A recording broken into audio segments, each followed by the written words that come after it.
Hello, friends. We're glad we have a very well-known academic, author, and a diplomat discussing what the key takeaways of SCO 25 edition, 25th edition are. Mr. Dwivedi is currently also the head of CIS, Center for International Studies, at MERI, and executive director of the Central Asia Foundation. So he combines both the practice as well as the academics. Mr. Dwivedi. Thank you, sir. Namaskar. The recently concluded 25th Summit of Shanghai Cooperation Organization in Tianjin city of China has been successful. In what way it has been successful? That there has been consensus on the critical issues of terrorism, and without any reservations, all member countries, the heads of the Council of the SCO, they have come together to condemn the attack in Pahalgaon city of Jammu Kashmir, Union Territory of India, which took place on 22nd April. I wish that this should have come much earlier, but it's okay. But what is important to see is that what has been agreed upon by the heads of the Council of the SCO in Tianjin yesterday, we need to see that all the decisions taken yesterday, they get implemented, because a critical appraisal of the Shanghai Cooperation Organization of last 25 years would indicate that decisions were taken but they were not implemented, and therefore SCO, which is a Eurasia-centric organization, an important organization which has almost 40% population of the globe and almost 25% gross domestic product. That is what SCO counts for. So with this, I think SCO could play an important role in shaping up the both global agenda and contributing in the multipolarity global system, both in political and economic arena. So we need to wait to see that the decision taken yesterday, as mentioned in the declaration, to what extent they get implemented is a very comprehensive. But that's a standard issue, whether you take BRICS or you take all these organizations which are not controlled and managed by the West, that they do discuss a lot of things. Then they require resources, and the resources are somewhat short. Now, in this case, of course, China has at least opened its purse a little bit by offering 2 billion yuan, and which is equivalent to about $281 million dollars for small and beautiful projects. So with projects is what things will happen, because otherwise they have been talking about transport, they have been talking about security controls on the borders, etc., etc. So it's a question of how much of dana you then put afterwards to shape it up, because I don't think SU has got a permanent secretariat, just like BRICS also doesn't have.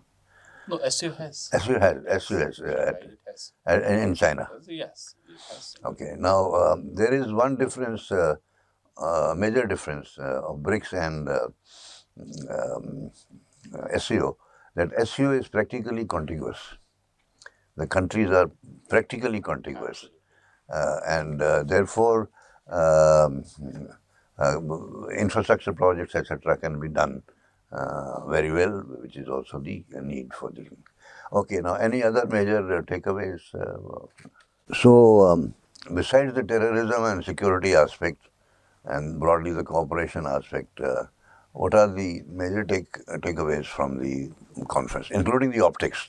Western media has been particularly looking at that optics with great amount of interest.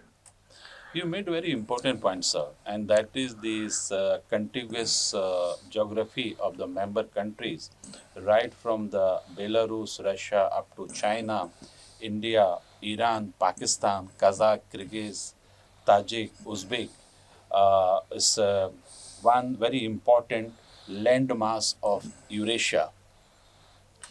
When we talk about the cooperation in economic sector, it's a perfect match because there is a plenty of hydrocarbon resources available in Central Asia or in Russia, and given India's and China's energy intensive growth model, they are perfect match to the economic principle of demand and supply, provided there is a the decision gets translated into reality. How this can be achieved? One of the members of the SCO, that is Pakistan, has not been adhering to the principle of giving connectivity to other members of SCO, whether India's geographical accessibility to Afghanistan, India's geographical accessibility to Central Asia.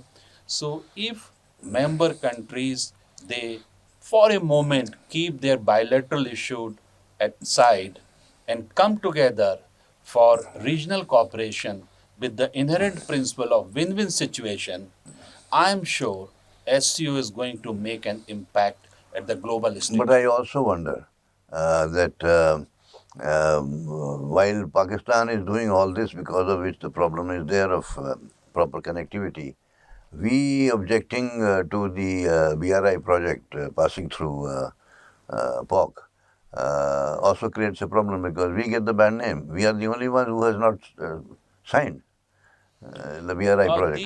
The cooperation without compromising the sovereignty of any member countries. In case of connectivity, that is not the issue. BRI is passing through the territory of India, that is Pak occupied Ladakh and Pak occupied Jammu and Kashmir.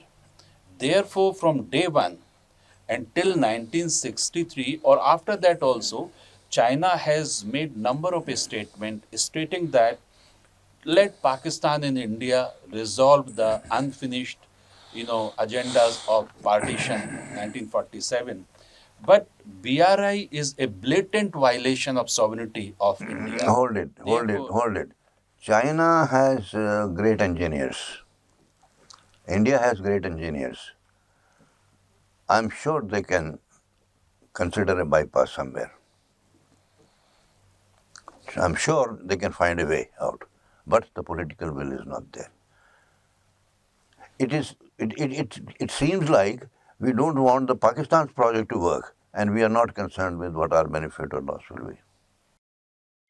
No, sir, we are very much there because I'm talking about some alternative route. absolutely. And if the member countries can find out the alternative route for BRI without violating the sovereignty of India, I am sure we are going to make value addition to this initiative. From day one, India's observation has been we wish good luck for all the initiative aimed at regional cooperation. But without This concept also I don't fully understand. When you have multi-country projects, and there are now projects which are going from China all the way up to Belarus and going to Europe, right? All connectivity. After all, they are passing through the boundaries of so many countries, right? And willingly so, right? So where is the question of violating sovereignty there? If it starts with Kazakhstan, then goes to Kyrgyzstan, Uzbekistan, and then Afghanistan. So it will pass through various territories. Excellent question. Let me explain this. Indian territory, which is under the illegal possession of Pakistan, any action in that territory ought to be approved by India. Therefore, China, which is the mover of the border road initiative, has not considered that. has not taken permission from India. Therefore, it is in violation of the sovereignty of India. Therefore, it is violation of the Indian. Anyways, we spent a lot of money on the Tajikistan pipeline, okay, TAPI. Turkmenistan. Turkmenistan, okay, yeah, sorry, Turkmenistan. From Turkmenistan coming via Afghanistan, I think, to Pakistan and then to India, right? Turkmenistan So it was approved. It was an approved project, right? Yeah. And it was passing through all these territories. Right. Now, what happened to that project? So much money wasted. So, any initiative, success of any initiative, if it is in contravention of your national security, I think the problem lies there. So why did we approve that project? Why did we spend money on that We were project? for this TAPI initially, and we did also not got the good financials for the project, but at the same time, look at the actions on our good friends on the western flank. And that's the reason. India, any initiative, if national security objectives are not met, I think it's right decision by India by not joining or supporting any initiative. Chalo, now this is not a debate between you and me. It's a Yes. question of overall whether you can look at the wider perspectives and see that the infrastructure projects are of this kind are anyway by nature multi-state and so on and so forth. And we have seen what has happened to the pipelines of passing through Ukraine, Russian, and then getting blown up and so on and so forth. As long as they were working, it was great, low price energy to Germany. And after they have been blown up, then when the conditions are not right, Germany is almost going into recession because of that.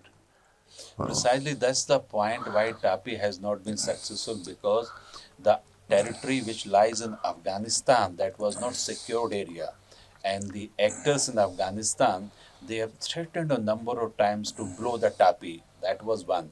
And second, some action by Pakistan whereby they want to have the leverage and they play according to their preferences and thereby impinging upon India's interest and stakes in the region. These are the two factors which have, somehow contributed in not materializing TAPI. Also, the third factor is that we also did not get solid financial, promoter or supporters for this. Okay, let's talk about some of the other issues. Multilateralism is one of them.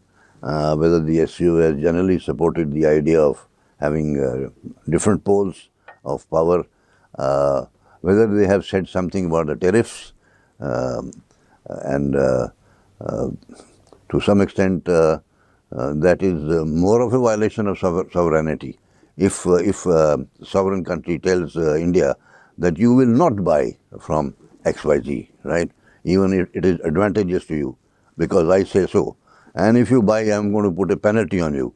That is much more of a violation of sovereignty. Yeah, I think that's the U.S. Administration's imposing upon tariff India. That is what, sir, you are referring? Yeah. Yeah. So this SCO summit is very interesting. It is taking place in the changing geopolitics, both at regional as well as the global level. See, the U.S. administration tariff policy, Russia-Ukraine war, Iran, Israel confrontation, Israel-Arab war, Russian reassertions in the former Soviet space, and China's role at the global level. So when we critically analyze these factors, we find that any attempt by a nation or group of nations to bring unipolarity in the global political setup or global economic setup is going to be contested. And there I see the role of Shanghai Cooperation Organization in evolving an effective and adequate mechanism.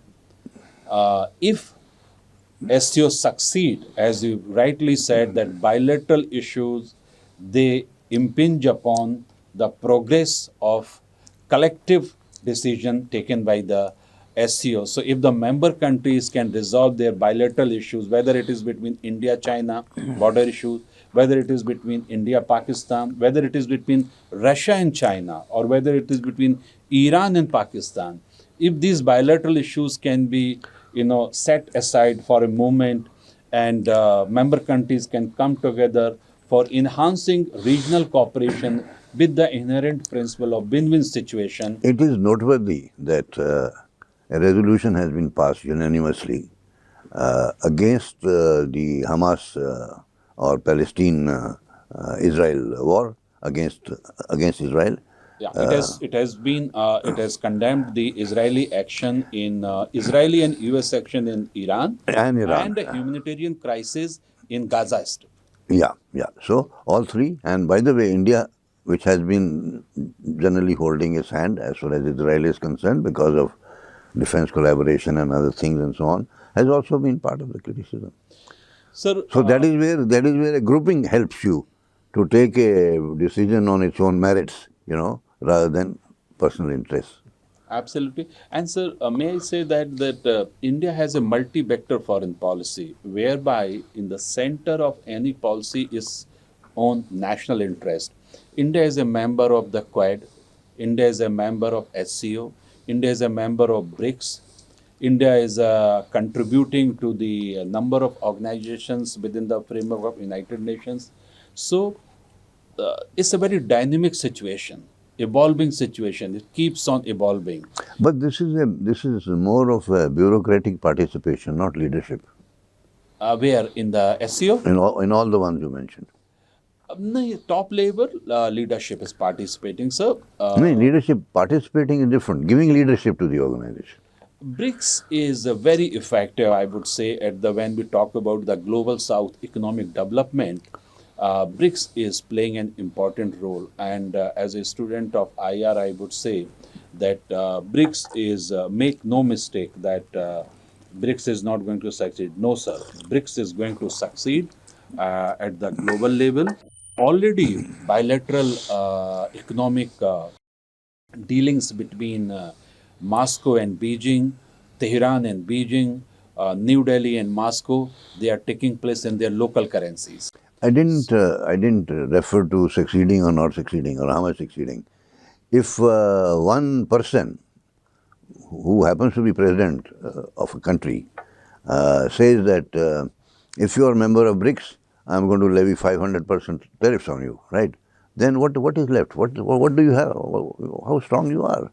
When somebody can just get up without any rules, regulations, etc., like a bully, says, I'm going to charge you 500%. I'm so happy you made this point that actually, not like a bully, and he is a bully basically. You are referring to the US action, and which is not correct, and therefore, in the Declaration of the Shanghai Cooperation Organization, this point has been made very candidly that we work for the multipolarity economic global system with the equitable justice, no protectionism, no unipolarity, and BRICS is also working for the same principle. So I think that's point well made that it is not acceptable. And sir, time has gone now. Believe me, I mean, there's unipolarity or bipolarity, that time is gone. It's now going to be multipolarity global system, both in political and economic arena.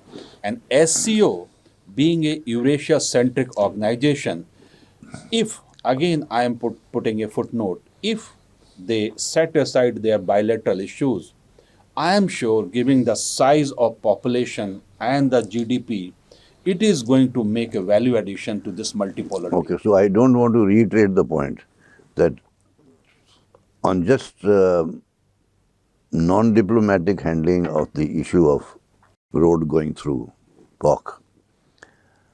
And POL, not only PAC. And PAC POL. occupied Jammu And Kashmir POL. And as I said, the roads pass through different territories. If it is on the other side, Burma and Cambodia and so on, so road is being planned by India also. So it will pass through in various territories which will be under military regimes and which will be different, and so on and so forth. But in the overall interest, something happens. But I don't want to reiterate the point. The point which I want to say is that what is in it for India in SCO? What are we going to get out of it? I'll just answer your question, sir, but with your permission, I beg your pardon to say that that is Indian territory from where the BRI is passing through. Therefore, my reservation on that, and I'll support Government of India's policy on that. Now coming, what is there for India in SCO? For India from security perspective, for India from the connectivity perspective, for India for economic perspective. All three, these are the opportunities for India. If SCO member countries, they come together and collectively decide that let's give free. By the way, SCOs have reiterated in the declaration that they are going to work with the Eurasian Economic Union, which is a Eurasia-centric, led by the Russia. And that is mentioned in the declaration. So, for India, I think we have an agreement with them also. yes.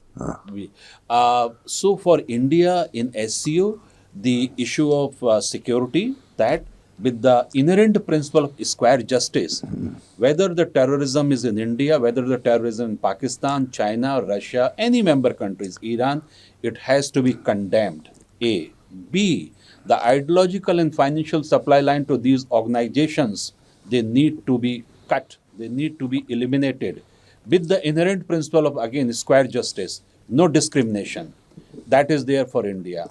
Two, the connectivity, as I discussed a little while ago, that right from Belarus up to India, right from China to Iran, is a contiguous region.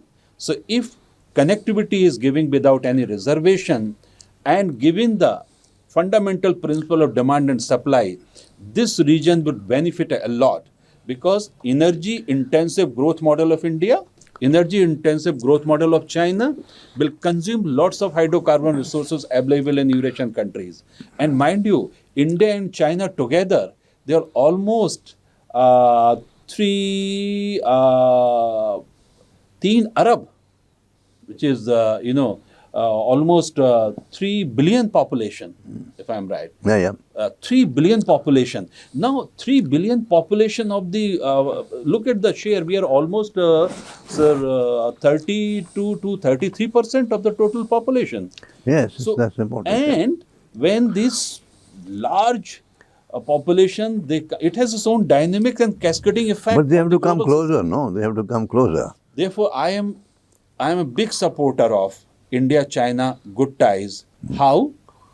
Let India and China resolve their issues bilaterally in peaceful manner, and parallelly economic cooperation must go on. It is good not only for both the countries, it is good not only for the region, but it is good for the global system. You know, I'm a management person. Sir. And I look at the data also, besides the views and so on. Which is the country with which we have the largest trade today? United States, and number 2 is China. No, number 1 is China. China, okay. United States, number 2. Yes. And number 3 is, I think, Qatar, yes. Because of oil and all that other thing. Right. Okay, we have about $100 billion worth of trade deficit with them. With China. Our biggest trade deficit is with China. That's right. The point which I am trying to make is, you open up the borders, you create a situation there of normality. Some trading points are being opened also now. And you'll see that the Indian tradesmen and Indian businessmen will rush there to buy things. They won't have to be told, that you should increase trade with China or something of that kind. And then we will have to be concerned, what is it that we can supply to them, right? Second point is that we have invested in Chabahar port. From the Chabahar port, the connectivity to Afghanistan is there or being made or things of that It's already there. It's already operational there. In the limited way. And then from Afghanistan into the Central Asia, right? We should not just rely on China to keep on putting investment, right? We should also put investment. We are also a big country, right? So why don't we create that connectivity? Why do we wait for connectivity of the RCEP? We are working on it, sir. Just briefly, analysis of this upcoming or the partially operational route through Chai-Bahar.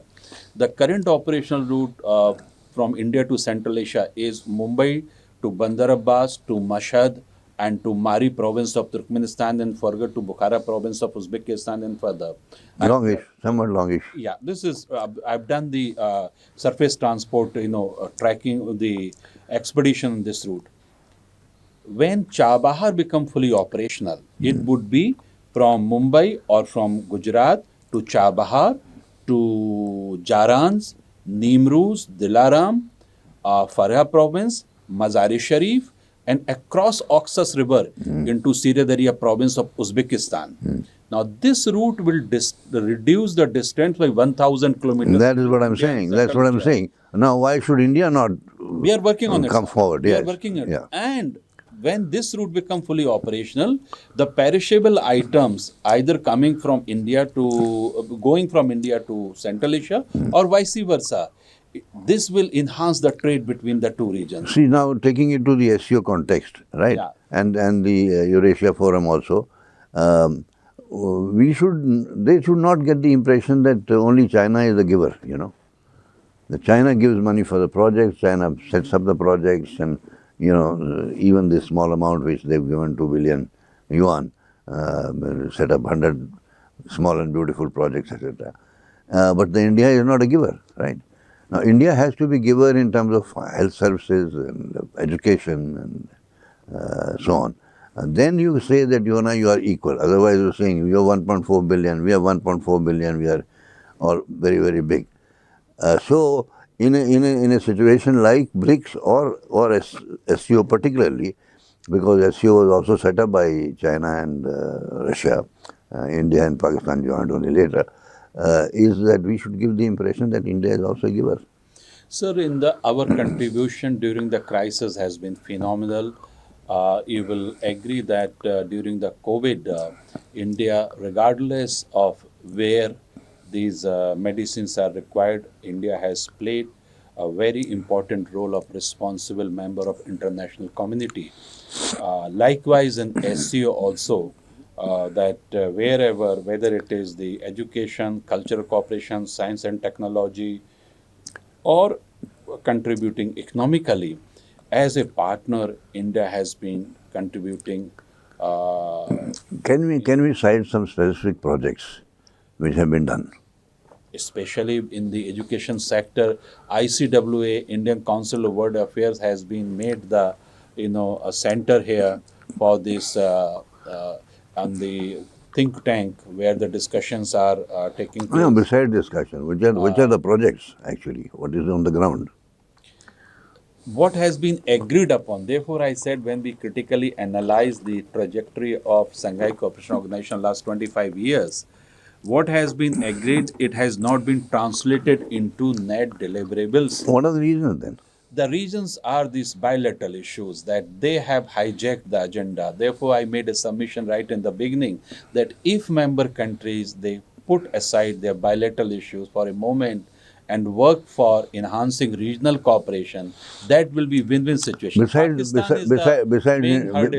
India and Pakistan, who are the people who have put Even there will be issues between China and Russia, sir. Last 25 years, and critically we look that they have contested because of their contesting interest, both at the regional and global. But they have also sorted it out. They are sorting it out. Yes, they are sorting it out. Yeah. And especially the changing geopolitics have necessitated this, that Moscow and Beijing, they have come together as reflected by their actions in the United Nations Security Council. So has the changing geopolitics also necessitated that we and China come together, closer? I am for it, sir. Regardless of the changing geopolitics, China is our neighbors. So it is in the interest of not only of India and China, it is in the interest of Asia, it is in the interest of global peace, stability and cooperation that the two major countries of Asia, they come together, resolve their bilateral issue peacefully and work for themselves and work for regional cooperation and work for evolving an effective, equitable global system. So the baby steps which have been taken, which were announced before the SCO, is opening up the way for the Mansarovar Yatra. Yeah, that's very good. Okay, so that's Issue of visa from that's 15th of last month. that's a win-win situation. That's win-win situation. The starting of the commercial flights Right, directly, absolutely. having more educational exchanges, That's right. which will be operated upon. USA has got 100 universities which has Confucius societies. Yes, sir. We have none in India. And they are all funded by China. Otherwise, okay. So baby steps are also all right. I think they create an atmosphere of goodwill. I've already given my analysis that you don't have to worry about businessmen. Businessmen will rush to buy Chinese goods if they can, and make a good, solid profit. We will have to worry about the Atmanirbharta, that we make things and so on, which can be. Otherwise, you have rightly said that there is a synergy within the system. Fuels are there, uranium is there, then rare earth materials are there. Hydrocarbon resources. Hydrocarbon, of course, resources are there. And It's a win-win situation. So it's a win-win situation. But it will require infrastructure to be laid out. That is where high-level interest is required. And I may also mention that the Indian Prime Minister, Honorable Shri Narendra Modi, in his